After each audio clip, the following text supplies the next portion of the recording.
Bonjour à toutes et à tous. J'ai l'immense honneur d'être en présence de Monsieur Emmanuel Lefebvre, directeur du Festival du film Sésame. Bonjour Monsieur Lefebvre. Bonjour. J'aimerais vous demander dans un premier temps d'où vous vient cette idée de Festival du film et à qui s'adresse-t-il exactement ? Bien, le Festival du film, en fait, pour le coup, il a à peu près 2 ans d'existence dans nos têtes.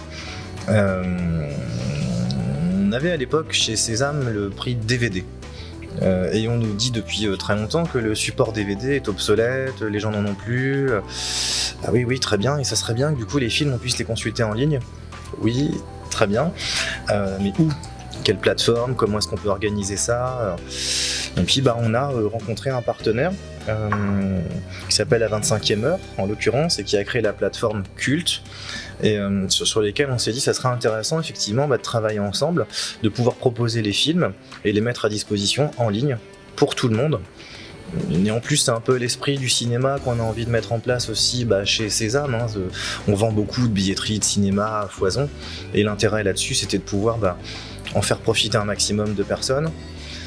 Du cinéma, certes, mais pas que. C'est aussi un peu aller au-delà, faire rencontrer des réalisateurs, des conférences, aller un petit peu au-delà du cinéma. Il s'agit donc de la 2e édition. Pouvez-vous nous indiquer ce qui change par rapport à la première édition et ce qui ne changera pas ? Alors, c'est vrai que ça évolue très très vite parce que on ne pensait pas que le succès serait aussi fort que ça, parce que sur une première année, après une période Covid un peu compliquée, une communication qu'on a faite, mais pas massivement non plus. On a presque 1000 spectateurs aujourd'hui qui participent au festival. C'est quand même assez intéressant, plus de 36 CSE qui participent aussi à l'aventure, Pays de la Loire et un peu partout en France. Donc on s'est dit que ça fonctionnait bien. Et puis évidemment la demande qu'on avait et qui va changer par rapport à l'année précédente, c'est de pouvoir visualiser les films quand on veut, où on veut. Comme une plateforme en fait traditionnelle qu'il y a aujourd'hui, je passe les Netflix, Disney ou autres. Parce que quand on a créé le festival l'année précédente, on a mis des séances. On voulait respecter cet univers aussi du cinéma qui était de proposer des séances à 20h, même si on avait une petite latence de quelques minutes pour que les gens puissent arriver un petit peu en retard, mais c'était des horaires. Et les horaires, pour le coup, on voit bien qu'au jour d'aujourd'hui, c'est contraignant. Donc avec notre partenaire, la plateforme Culte, on a pu mettre en place ce changement-là. Et donc là, sur tout le mois de mars, les gens pourront regarder les films quand ils veulent sur la plateforme à foison. Vous nous donnez vraiment l'envie de participer à ce festival. Pour ne rien louper, est-ce que vous avez des dates clés à nous communiquer ? Donc alors, les inscriptions, ça va être jusqu'au 10 février. Pas après. On a déjà pas mal de monde qui sont intéressés pour reconduire l'aventure pour cette 2e édition, plus tous ceux qui vont vouloir y participer. On s'attend à un beau succès, c'est tout ce que je souhaite, tant mieux. Et à partir de là, du 1er au 31 mars, les gens pourront consulter les films quand ils veulent, comme je vous l'ai dit, mais aussi assister à des conférences, rencontrer une réalisatrice. Et puis on prévoit une soirée de bilan, clôture, mi-avril. Je vous en dis pas plus. Et puis ce qui est intéressant aussi, c'est qu'on permet aux gens de voter. On est sur l'esprit d'un festival, on a envie qu'ils nous redonnent de leur avis. Il y a ce côté un petit peu interactif de savoir si ça plaît, si ça plaît pas, ce qu'ils ont pensé des films aussi, parce qu'on a un truc très très éclectique dans le festival. C'est là où c'est intéressant, on a de la comédie, on a de l'animation, on a un petit peu de tout. Pour qu'ils votent aussi, on a envie de leur proposer de gagner des places de cinéma. C'est aussi simple que ça. Donc s'ils participent, s'ils votent, on peut aussi leur faire gagner des invitations. Alors c'est pas une place par personne, mais c'est pour tout le monde. On trouve ça vraiment intéressant de valoriser le cinéma dans sa grande mesure. Et pour ça, on a plein de partenaires avec qui on travaille déjà. Je pense au cinéma Pathé par exemple, pour ne pas les nommer, qui a la gentillesse de nous accueillir aujourd'hui dans ce lieu très très agréable. Merci à vous d'avoir pris du temps pour nous communiquer votre concept et d'avoir fait le déplacement jusqu'ici au cinéma Pathé de Saint-Herblain. Chères spectatrices, chers spectateurs, je vous souhaite un très bon festival, de bons moments de découverte et à bientôt, on se redonnera rendez-vous au mois de mars. Le comité de sélection Sésame vous propose un film franco-tchéco-polonais sorti en 2021 du réalisateur Jan Matuszynski. Varsovie 83, une affaire d'État. Ce thriller politique relate un épisode réel de l'histoire de la Pologne qui avait connu à l'époque un retentissement international.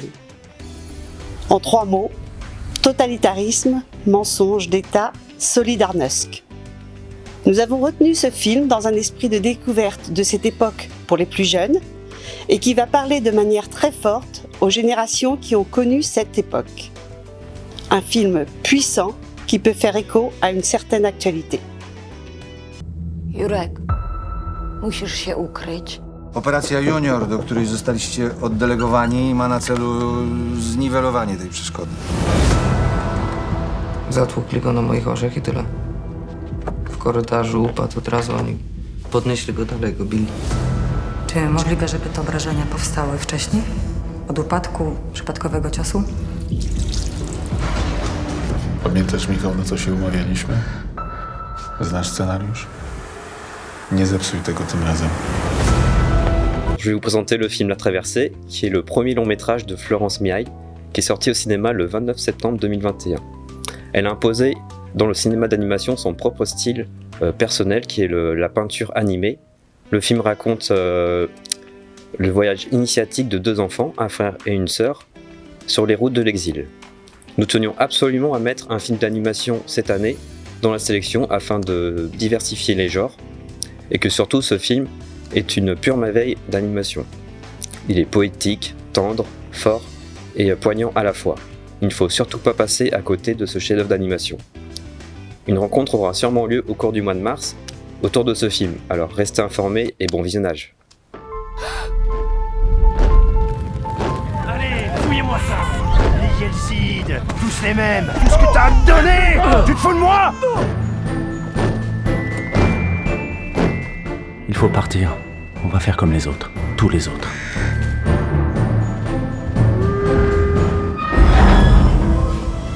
Prends la carte. J'ai tout noté. Restez cachés. Donne tes papiers.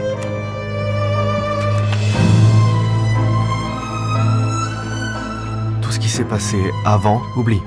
Non, j'ai promis à mon père. On va passer la frontière. Une vie démente de Raphaël Balbonia et de Anne Siro. C'est un film belge qui est sorti en salle le 10 novembre 2021. Il s'agit du coup d'une comédie dramatique pleine de tendresse et on y suit les aventures d'un trio familial qui va vivre des aventures rocambolesques, mais toujours avec bienveillance. Petite anecdote par rapport à ce film, il s'agit du premier film qui a été sélectionné par le comité et qui a fait l'unanimité. Madame, vous êtes dans ma voiture? On peut pas te laisser toute seule. Je suis bien toute seule. On peut pas te laisser toute seule. Laisse tranquille toute seule. La maladie, elle va pas se stabiliser, ça tu sais, hein. Mais on va pas avoir un enfant maintenant, c'est le bordel. Mais c'est tout le temps le bordel, la vie c'est le bordel. C'est magnifique, les couleurs. Je vous félicite, quel magnifique travail. Si vous avez besoin que quelqu'un vienne l'aider et qu'elle refuse de voir qu'elle est malade...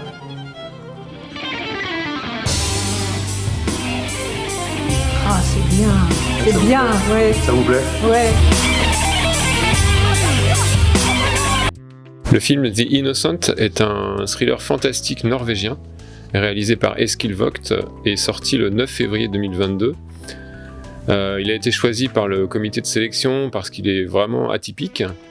Il y a une tension psychologique, l'étrangeté croît pendant le film.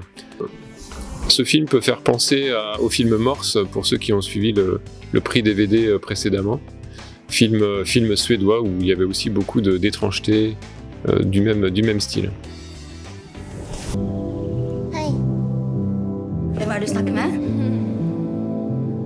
Jeg snakker med noen som ikke er her. Vi tenker det samme. Vi tenker det sammen. Hva er det du egentlig skal gjøre?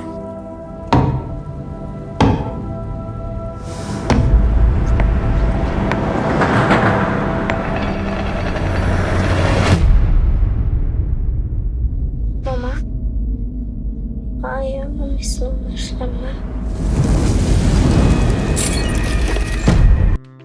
La Brigade, c'est une comédie sociale et le talent de Louis-Julien Petit, c'est d'interroger notre regard sur des sujets de société.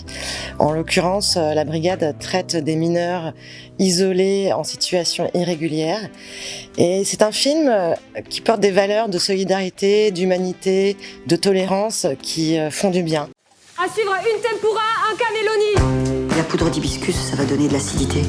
On va rester sur le balsamique. Vous faites partie de ma brigade, vous vous pliez à mes règles. Ils ont aimé ou pas? C'est pas la question. Ah si, c'est la question qu'on doit se poser quand on est chef, excusez-moi. C'est bon, bah moi je me casse. Et du boulot, du taf, y en a. Ouais, tu te souviens que tu m'avais donné ta carte? Oui, salut, c'est Cathy Marie à l'appareil. Bah vas-y, tu me rappelles alors. Je cherche Lorenzo Cardi, c'est pour le poste de chef de cuisine. Le restaurant, du coup, le lieu de charme. Ah mais c'est ici, c'est un foyer. Ah, c'est-à-dire? Ce sont des jeunes mineurs en attente de papier. Les migrants. On a un peu extrapolé. C'est pas possible, ils sont combien? Bah, je t'avais dit, ils sont très motivés. Vous avez des planches et des économes là. C'est quoi économe? Ils ne savent rien faire. Bah oui. Ça c'est le cucu, ça c'est la tétette. C'est ça qu'on veut, d'accord? C'est quoi ça? Ça c'est stylé, mais... Non, c'est pas stylé, c'est crade. C'est un chemin fastidieux pour devenir chef. Fastidieux égal? Égal, compliqué.